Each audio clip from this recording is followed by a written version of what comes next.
আসসালামু আলাইকুম গাইস, কেমন আছো সবাই? আশা করি সবাই ভালো আছো ও সুস্থ আছো। আলহামদুলিল্লাহ, আমরাও অনেক ভালো আছি ও সুস্থ আছি। তো চলো, আজকে অনেক দিন পরে আমাদের এখানে পানি হচ্ছে।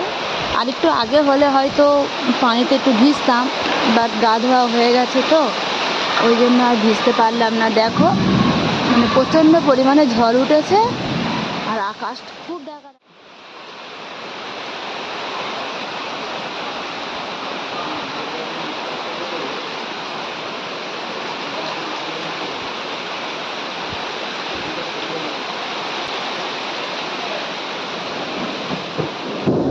তো তোমরা তো জানোই, আগে ব্লগে তোমাদেরকে দেখিয়েছিলাম আমাদের কি রান্না হবে আজকে দুপুরে।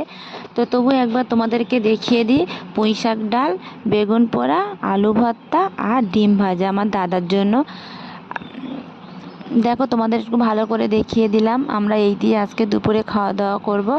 আর একটা কথা তোমাদেরকে আমি বলি, আমি হয়তো সবসময় তোমাদের সামনে ভিডিও তুলে ধরতে পারি না, কারণ তোমরা তো জানোই যে আমি একটা কাজের মধ্যে ব্যস্ততা থাকি। তো যেটুকুনি সময় পাই তোমাদের সামনে তুলে ধরার চেষ্টা করি।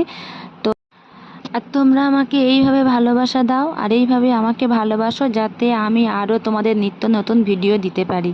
খোদা হাফিজ।